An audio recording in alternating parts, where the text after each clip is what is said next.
चलिए शुरुआत करते हैं आज की न्यूज़पेपर की। सबसे पहले हम देखेंगे साइंस वाले पोर्शन से द हिंदू की खबरें। पहली जो न्यूज़ आई है वो एनिमल्स में बच्चों की केयर गिविंग और एनिमल्स की बॉडी में जो कलर विकसित होते हैं उसको रिलेट करके ये न्यूज़ आई है। तो देख लेते हैं इसमें कौन कौन सी बातें बताई गई। तो यहाँ पर केयर गिविंग के मामले में फ्रॉग्स और जो टोड्स रहती हैं, क्या दोनों में कुछ समानताएं हैं? इस क्वेश्चन का हल निकालने की बात यहाँ पर करी जाती है। यहाँ पर दो फैक्ट बताए जाते हैं जिसको आप सिक्के के दो पहलू कह सकते हैं। पहली बात, parental care giving in animals is associated with an element of risk of being attacked by predators. तो जो माता पिता हैं वो अपने बच्चों की केयर करते हैं। हम बात कर रहे हैं जानवरों में, ठीक है। अब ये जो केयर गिविंग है ये एसोसिएटेड रहती है with an element of risk. वो जो केयर है उनकी रिस्क के एलिमेंट से एसोसिएटेड होती है कि प्रेडिएटर उन पर अटैक कर सकते हैं, ठीक है। दूसरा पहलू ये बताया जाता है कि body colours and patterns are believed to have evolved because they protect the animal against attacks by the predator. किसी भी जानवर की बॉडी में कलर और पैटर्न आए हैं, ठीक है, उनमें इवोल्यूशन हुआ है क्योंकि ये जो कलर है वो प्रोटेक्ट करता है एनिमल को against attacks by the predator. यदि कोई शत्रु है उसके ऊपर अटैक ना कर दे, इसलिए ये कलर उसके ऊपर विकसित हुए हैं। अब बताया जा रहा है टाइंग दीज टू फेसेट्स, ये दोनों पहलू का आप आपस में क्या कर दीजिए, टाई कर दीजिए। Together researcher from Indian Institute of Science asked whether parental care giving is associated with body colour pattern and even dichromatism in frog and toad species. अब दोनों को एसोसिएट, दोनों फैक्ट को इन्होंने जोड़ दिया। अब यहाँ पर एक वर्ड है dichromatism, is when the two sexes have different colouration at least in part, ठीक है। मेल और फीमेल, मान के चलो मेंढक की प्रजाति है लेकिन मेल का कलर अलग है और फीमेल का कलर अलग है, तो उसको हम कहेंगे dichromatism. The result of their study and analyse are published online in journal Evolution. इनका जो अध्ययन है एक पत्रिका है इवोल्यूशन, यहाँ पर प्रकाशित किया गया है। फ्रॉग पेरेंट्स की बात करी जाती है। Parental care giving in frogs and toads has many associated question. मेंढक अपने बच्चों की केयर टेकिंग किस प्रकार से करता है, इससे रिलेटेड कई सारे क्वेश्चन सामने आते हैं। पहला जो है, does the species provide care it all और नॉट। पहली बात ये है, क्या ये जो प्रजाति है वो प्रोवाइड करती है सभी को केयर की नहीं करती है। दूसरा, if they do which of parents male और female provide the care, male करेगा केयर कि फीमेल करेगा केयर, ये दो क्वेश्चन यहाँ पर उठे हैं। Since frogs and toads club together as anurans, frog और टोड्स दोनों को ही हमने किसके अंतर्गत मान लिया गया है, उभयचर। दोनों ही एम्फीबियंस हैं, पानी में भी रह सकते हैं, स्थल में भी रह सकते हैं। The question of whether they provide care in the water और लैंड बिकम्स रिलेवेंट। अब क्या वो पानी में उनकी केयर कर रहे हैं या फिर जमीन में उनकी केयर कर रहे हैं, ये क्वेश्चन अलग हो जाता। The study seeks to find if the listed aspect of care are correlated with the way the animals look. बताया जा रहा है starting from a list approximately 1200 species, the researcher narrowed down the study to 988 species which they proceed to analyse. 1200 में 988 का अध्ययन किया गया था और इनका एनालाइज निकाला गया। First, mails and females look similar. पहली बात बताई जा रही है मेल और फीमेल दोनों ही सिमिलर दिखाई दे रहे हैं। We found that species that show parental care were more likely to be dichromatic species, मतलब कि दोनों का कलर एक सा ही दिख रहा है जो अपने बच्चों की केयर कर रहे हैं, which means that males and female look similar, माता पिता दोनों एक से ही दिखेंगे। This pattern is independent of whether the male और the female care for the baby. ठीक है, अब ये जो पैटर्न है वो इंडिपेंडेंट है किससे, कि मेल केयर कर रहा है कि फीमेल केयर कर रहा है। आगे बताया जा रहा है मिनिमाइजिंग रिस्क, रिस्क किस प्रकार से कम होता है। When one sex of a dichromatic species is brightly coloured, यदि किसी एक सेक्स वाला, एक लिंग वाला जो डाइक्रोमेटिक स्पीसीज है उसका कलर ब्राइट है, या फिर पैटर्न टू अट्रैक्ट मेट्स, ऐसा पैटर्न है जो कि मेल को मेटिंग के लिए अट्रैक्ट कर सके, मतलब मेल ही अट्रैक्ट करता है फीमेल को। For example that sex is more conspicuous, मतलब clear to potential predator as well as. ठीक है, अब ये चीज़ यहाँ से क्लियर हो गई है कि जिसके पास ब्राइटली कलर है जो कि अट्रैक्ट कर रहा है मेटिंग के लिए, ठीक है, that sex is more clear to potential predator as well as, तो ये शिकार होने से बचाएगा भी। आगे बताया जा रहा है लेकिन फिर भी it is dangerous to be conspicuous, अभी भी ये चीज़ क्लियर नहीं हुई है।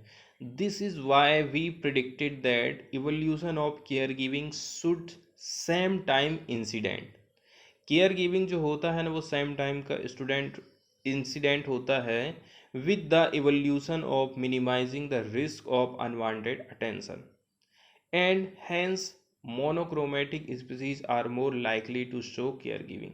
इसलिए ज़्यादातर ऐसी स्पीसीज जो कि मोनोक्रोमेटिक रहती हैं, मतलब एक से कलर वाले रहते हैं मेल फीमेल, उन्हीं में केयर गिविंग हमें ज़्यादा देखने को मिलता है। Dorsal colours were independent of occurrence of care, बताया जा रहा है जो पीठ रहता है ना, पीठ के कलर ये थे independent of the occurrence of care, care के मामले में पीठ का कलर एक सा रहेगा। So whether a species cares for their offspring, मतलब बेबी, और not has no bearing on what colour they are.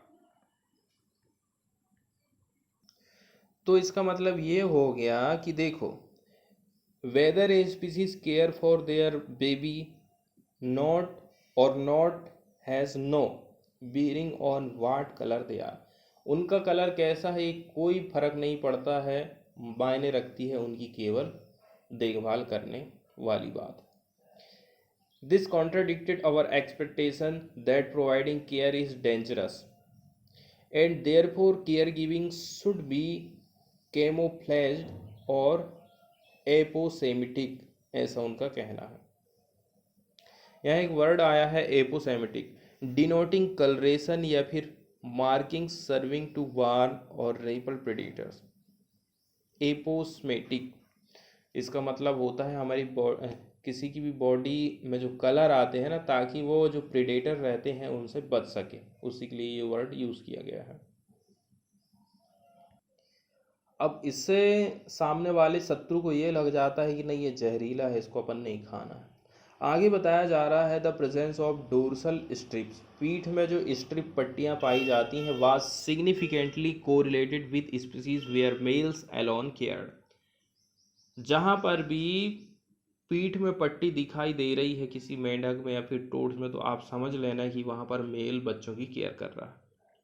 But none of other 5 pattern category were significantly correlated, plain, band, spot, mottled patches, ये यहाँ पर काफ़ी important fact निकल कर सामने आया है। ठीक है, लेकिन यदि इस प्रकार के 5 पैटर्न आपको देखने को मिल रहे हैं ना, तो इनको आप कोरिलेट नहीं कर सकते हैं कि ये लोग अपने बच्चों की केयर करते हैं male. In species where female alone care none of colours and pattern were correlated with the occurrence of care, जहाँ पर मेल फीमेल अकेली केयर कर रही है वहाँ पर किसी भी प्रकार का कलर या फिर पैटर्न जो है कोरिलेट नहीं कर सकता है केयर के साथ में। अब हमने कहे थे कि पीठ में स्ट्रिप बनी रहना चाहिए, इससे फ़ायदा ये होता है कि जो शिकार करने वाला है वो उसको समझ में नहीं आता कि मेरा शिकारी आखिर है कहाँ, इसलिए वो पट्टियाँ पीठ में पाई जाती हैं।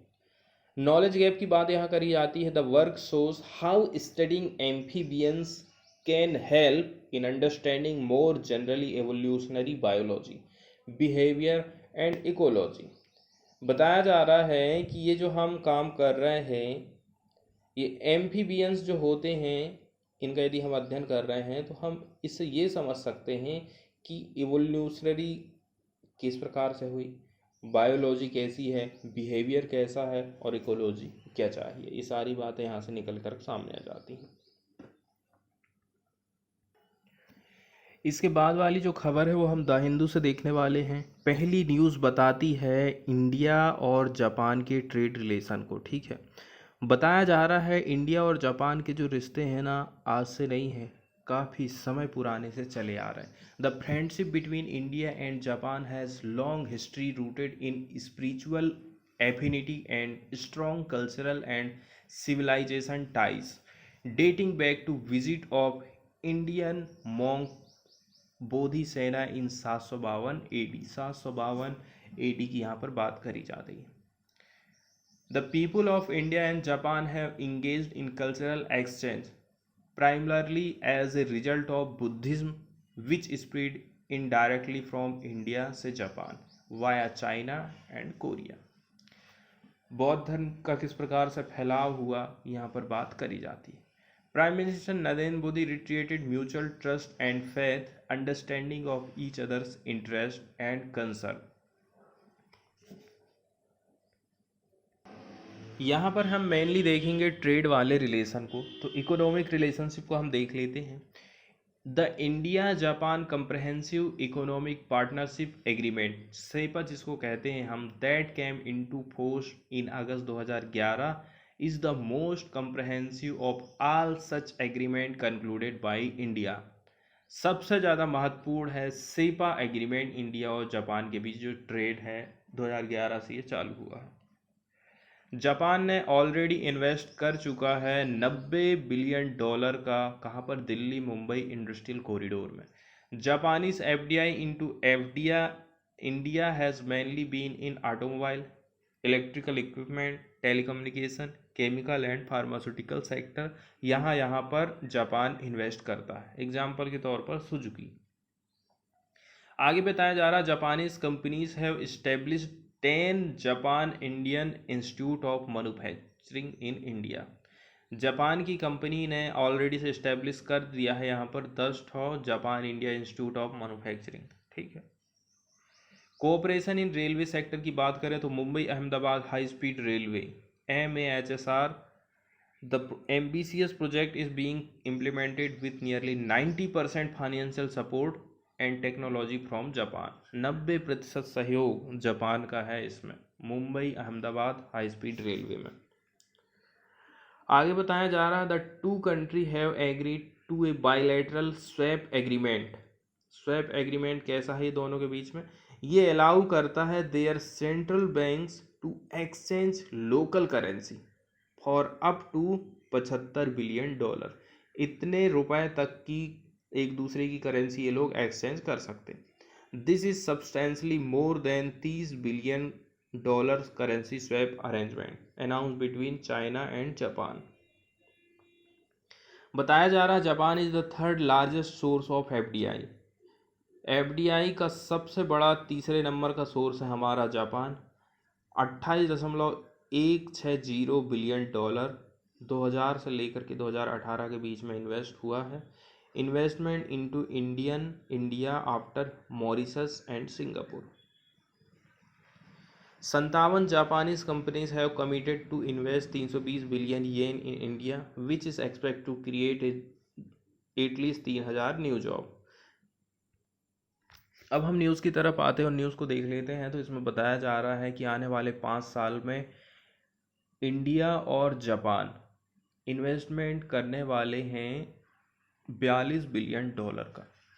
इतने इन्वेस्टमेंट का टारगेट रखा गया है। जापान की तरफ से जो प्रधानमंत्री आए हैं फ्यूमियो किशिडा, इन्होंने बात करी थी यूक्रेन के कॉन्फ्लिक्ट पर और एलएसी की सिचुएशन पर। तो आने वाले 5 साल में 5 ट्रिलियन येन, ठीक है, in the next 5 years, $42 billion हो रहा है टोटल इसको देखा जाए। The leader announced after a meeting in New Delhi for the 14th annual summit where several agreement were sign. इसके अलावा भी कुछ और एग्रीमेंट यहाँ पर साइन हुए थे। इसके अलावा यहाँ पर कौन कौन से सेक्टर में इन्वेस्टमेंट होने वाला है, कौन कौन से मुद्दे उठाए जाएंगे, इसकी उल्लेख यहाँ पर किया गया है। The two sides also exchange 6 agreement on cyber security, economic partnership, waste water management, urban development, a clean energy partnership and an agreement on promoting bamboo based product from the north east region. यहाँ इससे related भी trade में बढ़ोतरी देखने को मिलेगी, इसलिए 6 agreement sign किए गए हैं। The 2+2 meeting of foreign and defence ministers in the next few month is due to take forward agreement on the strategic partnership and PM Modi is expected to visit Tokyo. मई जून के महीने में मोदी भी जा सकते हैं, where he will also attend Quad summit with US president and Australian prime minister. Next news हम देखने वाले हैं, रसिया और यूक्रेन के कन्फ्लिक्ट से पूरा जो विश्व है किस प्रकार से ट्रेड में प्रभावित हो रहा है। Ukraine conflict gives jitter to auto electronic sector. Auto हो चाहे वो इलेक्ट्रॉनिक सेक्टर हो, बहुत ज़्यादा इससे प्रभावित हुए। Shortage of raw materials may have impact on supply chain, Indian industry in wait and watch mode. India की जो इंडस्ट्री है बस वो क्या कर रही है, इंतजार कर रही है और देख रही है, इस मोड में खड़ी है। The Ukraine Russia conflict is expected to further impact if the already stressed global semiconductor supply. एक चीज़ जो प्रभावित हुई है वो है ग्लोबल सेमीकंडक्टर की supply, as raw material exported from the 2 countries, उसमें शामिल है नियोन गैस, केमिकल C4F6 और palladium, are critical for semiconductor manufacturing. Semiconductor की मैन्युफैक्चरिंग में जो चीज़ें ज़रूरी हैं यहाँ पर बताई जाती हैं कि कौन कौन सी चीज़ें ज़रूरी हैं, ठीक। नियोन गैस, केमिकल C4F6 और पैलेडियम, ये सेमीकंडक्टर बनाने के लिए कच्चा पदार्थ के रूप में काम करते हैं। This has also put the Indian electronic and automobile manufacturing industry in wait and watch। अब जब इसकी शॉर्टेज जाएगी तो हमारी जो इंडस्ट्री है वो क्या कर सकती है, इंतजार कर सकती है कि सिचुएशन कब नॉर्मल होगी। इसके अलावा यहाँ पर बताया जाता है ये जो 2 देश है ना, ये एक्सपोर्ट करते हैं कुछ की मेटल जैसे कि निकेल, प्लेटिनम, रोहोडियम एंड टाइटेनियम। आगे एक व्यक्ति हैं, इनका कहना है कि जो नियोन के प्राइस है ना, had witnessed a 10-fold increase, 10 गुना बढ़ चुके हैं during 2014 Crimean crisis in Ukraine, even as semiconductor industry cut the total usage of gas by 20% से 40%। इसके रेट बढ़ रहे थे तो ऑटोमोबाइल सेमीकंडक्टर वाली इंडस्ट्री ने क्या काम कर दिया, उसके यूज़ को ही कम कर दिया 20 से 40%। After adjusting software logic and optimising the purging process of the gas filling procedure, इसमें उनको कुछ सॉफ्टवेयर लॉजिक को एडजस्टमेंट करना पड़ा, इसके अलावा ऑप्टिमाइजिंग करना पर्जिंग की प्रोसेस को। यहाँ पर पर्जिंग विधि आई जिसका मतलब होता है शुद्धिकरण। आगे यहाँ पर नोट डाउन करने वाली बात बताई जाती है, noting that 2 of Ukraine's leading suppliers of semiconductor grade neon have halted their operation। Ukraine का जो लीडिंग सप्लायर है किसका, सेमीकंडक्टर ग्रेड नियोन का, ये अभी उसके ऑपरेशन को हाल्ट कर दिया गया है। Prabhuram, head of industry intelligence group 8 cyber media research का कहना है, ठीक है। ये कह रहे हैं कि जो इंटरकनेक्टेड वर्ल्ड है, India would also face some direct और इनडायरेक्ट इम्पैक्ट, हम भी उससे अछूते नहीं रह जाएंगे इलेक्ट्रॉनिक मैन्युफैक्चरिंग के सेक्टर में। आगे यहाँ पर बताया जाता है कि देखो, according to Counterpoint research का कहना है यूक्रेन और रसिया होल्ड करते हैं रिजर्व को of some rare element required in the production of semiconductor.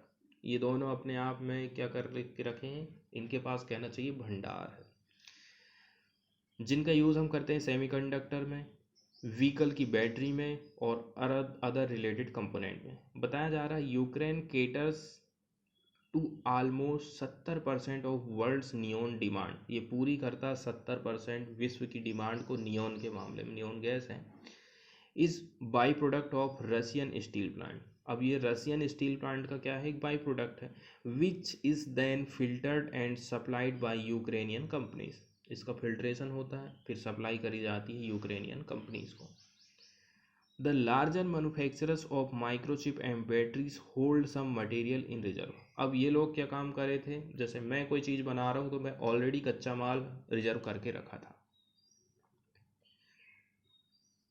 But these are likely to be quickly depleted if crisis stretched on month. लेकिन ये सब खत्म हो जाएगा, क्योंकि यदि ये थोड़ा सा भी और आगे जाता है, this will lead to increase prices of respective component. अब इससे उस कंपोनेंट की कीमत बढ़ने वाली है, क्योंकि कंपोनेंट लिमिटेड हो जाएगा, कच्चा मटेरियल ही नहीं मिल रहा है, तो फिर बनेगा कैसे जॉब, जॉब की कीमत बढ़ जाएगी। जॉब कम है, डिमांड ज़्यादा है, तो उसका प्राइस बढ़ जाएगा। इसके बाद वाली न्यूज़ हम देखने वाले हैं कश्मीरी पंडित से रिलेटेड। इसके अलावा भी कुछ जो माइग्रेंट्स थे उनको लेकर के सरकार ने 2015 में ये अनाउंसमेंट किया था कि हम उनको फिर से वहाँ पर बसाने वाले हैं। इस हिसाब से यदि देखा जाए तो सरकार ने जो कश्मीरी पंडित थे उनके घरों के काम को मात्र 17% कंप्लीट कर पाया है, ऐसा केंद्र सरकार ने जवाब दिया। The government had announced in 2015 कि हम 6000 ट्रांजिट एकोमोडेशन करने वाले हैं, यूनिट इस्टेब्लिश करेंगे 2015 में 6000। Union home minister Amit Shah ने रिव्यू किया है progress of rehabilitation of Kashmiri migrant including Kashmiri Pandit during a meeting with Jammu and Kashmir lieutenant governor Manoj Sinha in Jammu on Friday. आगे बताया जा रहा है according to the home ministry केवल 17% ही प्रपोज्ड एकोमोडेशन जो कि कश्मीरी पंडित के लिए हैं इनको कंप्लीट हो पाए हैं पास्ट 7 ईयर्स में, पिछले 7 साल में। आगे बताया जा रहा है union government under prime minister development package, इसको अनाउंस किया गया था 2015 में। इसने अप्रूव दिया था क्रिएशन ऑफ 3000 गवर्नमेंट जॉब का for Kashmiri migrant in the east while state of Jammu and Kashmir. इसके अलावा यहाँ पर बताया जा रहा है कि इससे क्या हुआ, 1739 migrant have been appointed and 1098 other selected for the job. 1739 select हुए, 1098 को जॉब मिली। इस similar package of migrant was announced by the Manmohan Singh government.